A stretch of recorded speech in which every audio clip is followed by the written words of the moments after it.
Your car just got towed from the parking spot you pay for every single month. Ever wonder if that's actually legal, or if you have any real options? Today, I'll explain private property towing law like you're 5 years old. By the end, you'll know exactly whether that tow was legal and how to get your money back if it wasn't. Quick note, this is legal education, not legal advice. Laws vary by state, so check your local rules or call a tenant rights hotline. They're usually free, and they can point you to the rules in your specific state. Let's set the scene. It's Tuesday morning, coffee in hand.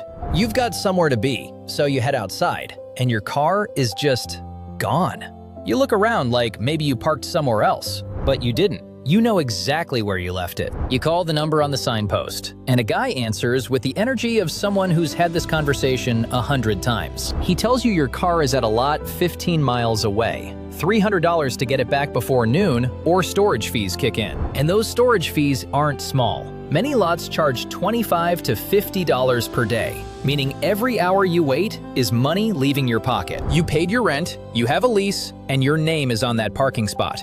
And somehow your car is held hostage 30 minutes away. That's exactly where we're starting. Because what just happened to you happens thousands of times a week across this country.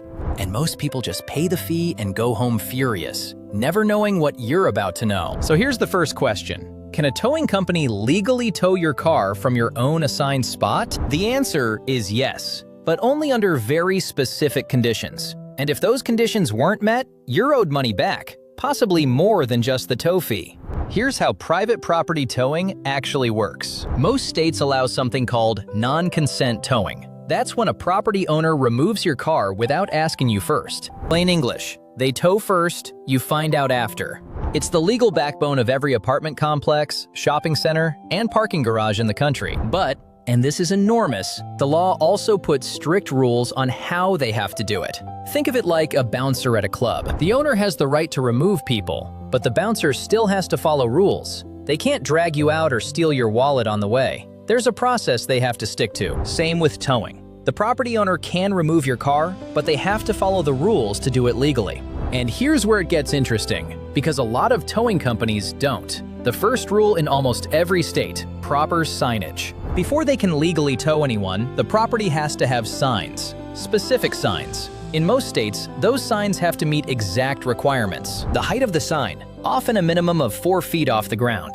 The size of the letters, what the sign has to say, including the name of the towing company and a phone number reachable 24 hours a day.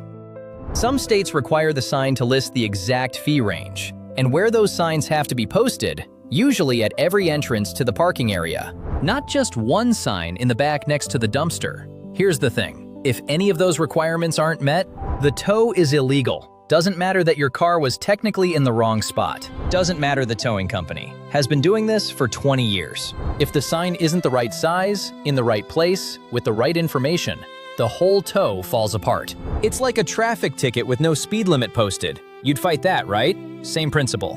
But wait, you're not just some random person who parked in a random lot. You have an assigned spot. You're paying for it. You have a lease that says so. That changes things even more. Here's the plot twist most people never see coming. Your own landlord. The person who takes your rent check every single month might be the one who ordered the tow. Not the towing company acting alone. Your landlord called them. Maybe you had a guest vehicle they didn't recognize. Maybe your registration sticker expired and someone complained.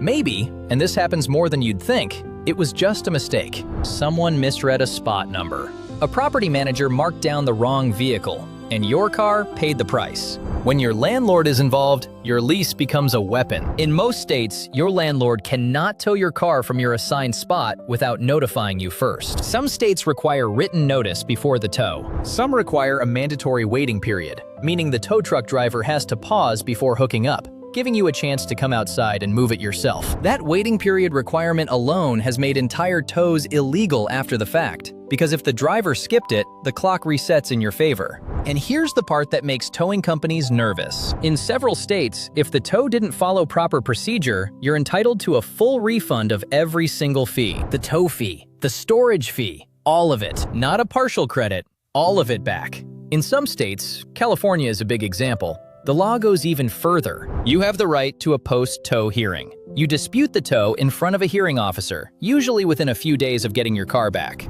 You don't need a lawyer. You just need your lease, your spot assignment, and photos of the signage, or the lack of it. The hearing officer decides whether the tow was valid. If it wasn't, you get reimbursed. Most people have never heard this exists. Now you have. Let's go back to Tuesday morning. $300. Car 15 miles away. Clock ticking. Here's what you actually do, step by step. Step 1. Before you pay anything, go back to where your car was. Take photos of every sign in that parking area. Capture the height. Capture whether there's a 24-hour phone number. Capture whether your spot number is marked. Capture the date and timestamp on every photo. This is your evidence. Do it immediately, before anyone moves anything or adjusts the signage. Step 2. Call the towing company and ask one specific question. Who authorized this tow? Get a name. Get it in writing if you can. If it was your landlord, that opens a completely different conversation than if the towing company acted alone. Here's the part that actually costs towing companies money. Step 3. Look up your state's towing laws. Search your state private property towing laws. Look for the words notice requirements, signage requirements, and post-tow hearing. If the tow didn't meet those requirements, file for a hearing immediately. The deadline is usually short, sometimes just 10 days. Miss that window, and you lose it.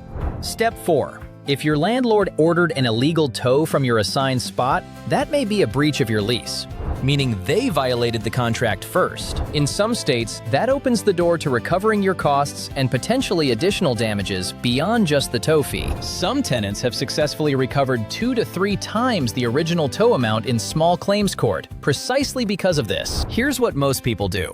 They pay the $300, complain to their friends, and move on. The towing company counts on that. Your landlord counts on that. The whole system counts on the fact that $300 feels easier to pay than to fight. But here's what you now know that most people don't. The signage requirements are strict, and companies get them wrong constantly. You have a right to know who authorized the tow. You have a right to a hearing in many states. You have the right to a mandatory waiting period in some states that most tow truck drivers never bother with. And if your assigned spot was clearly documented in your lease, an illegal tow from that spot isn't just frustrating. It's legally actionable grounds for getting your money back in court. That $300, you might be getting it back. One thing I want to hear from you: did your towing company or landlord actually follow the rules? Or did you just assume they did because they seemed official?